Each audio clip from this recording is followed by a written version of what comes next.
Okay, here we go. Hi, everyone. My name is Rachelle Boyer with Kimberland Collars. Welcome, welcome, welcome. Great to have everybody. I'm actually here with a dear friend of mine and a trainer. His name is Kevin. Kevin is actually coming from California. Yeah, this is what we do today in the COVID days. Runs a great training operation called Canine Freedom with a K, guys, with a K. I always hesitate on that because I've got to remember the old K. So anyway, we talked a lot about interesting topics, right? Like how to walk your dog appropriately, what kind of breeds to choose, a myriad of things, right? How to socialize, how do we socialize in these COVID times?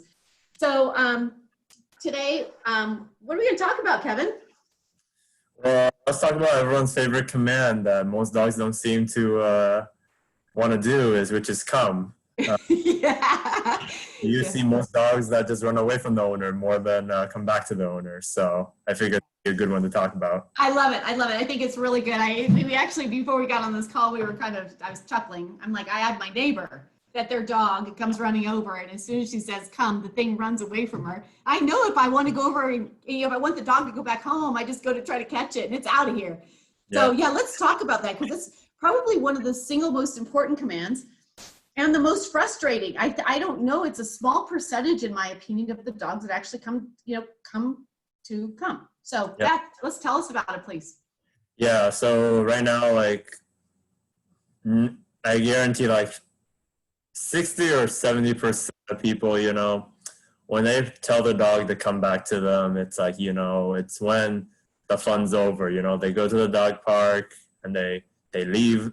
They want to leave and they tell the dog to come. Okay, they put the leash on, they go home, right? Oh, interesting. Yes. Or the dog runs away out of the house and then the owners are yelling, get over here. And yes.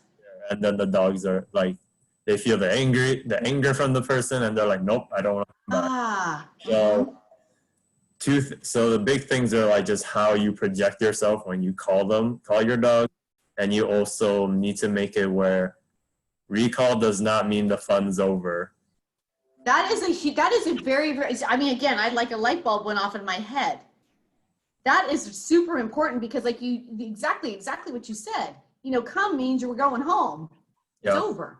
That's great. So how do you tell us more? I'm intrigued. Well, it's if you take your kids to Disney World and then, you have a Zoom meeting at 7 o'clock.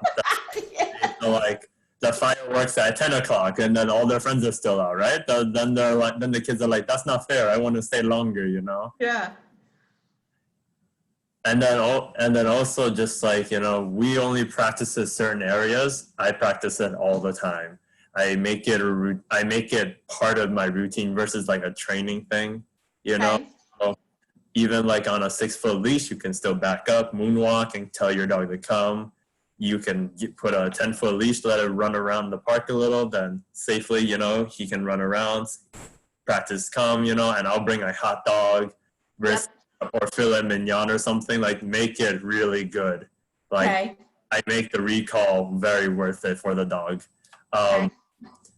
And when I call them, I will, I tell them stay right with me for a couple of seconds. Then I work on a send away, a free or release. Okay. So I just send them back to play or I let them be a dog, So that if I do that, then the dogs are like, oh, we're not going home yet.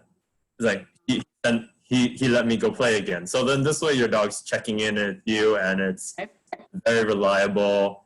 And then your dog's like, oh, are we going home yet or not? Or kind of thing, right? So, and you also need it to make it fun. So I do a couple different activities like monkey in the middle, hide and seek. Just even just throwing treats away from you and then calling them back afterwards, Okay.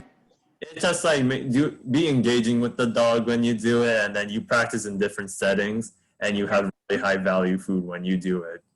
Those are my 3 tips for that. But don't yell at your dog to get over here, right? You've heard that many times, right? Yeah. So that's the big thing. What I see is a lot of people don't do, and people should be doing that if they want their dogs to come. I think the biggest takeaway for me is, again, I was just reflecting back. My dog can't, she's much older now, so she can't hear very well. And we got this whole thing. Come on. We got this, she's slow and easy. But I think you're exactly this, don't, again, it's not like the fun is over. I mean, I think that was really, really important, right? Is to kind of play, right? Release, come back, release, come back, right? Not the last second, oh my gosh, you're about late for a Zoom call. We got to go, right? So, yeah, that's super good. Well, Kevin, I love your words of wisdom. They're fantastic. You're always, you got great stories, short to the point, really, really good. So again, let's support each other and everybody. Kevin is doing a fabulous thing. He's on Facebook. He's actually pushing out information, you guys, pushing out information. He's here to help. He's here to educate. It's a Canine Freedom with a K, K-A-N-I-N-E, Freedom. He actually has a monthly subscription.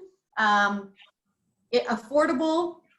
He goes into more videos. He talks about this stuff. So let's join, let's be a part of it. So he's very well respected, and love what you have to say. So Kevin, is always great to see you, and thank you again. I mean, again, it made me think. I'm like, oh man, I get you over here to work with my neighbor. So great to see you, Kevin. All right, take care. Bye-bye.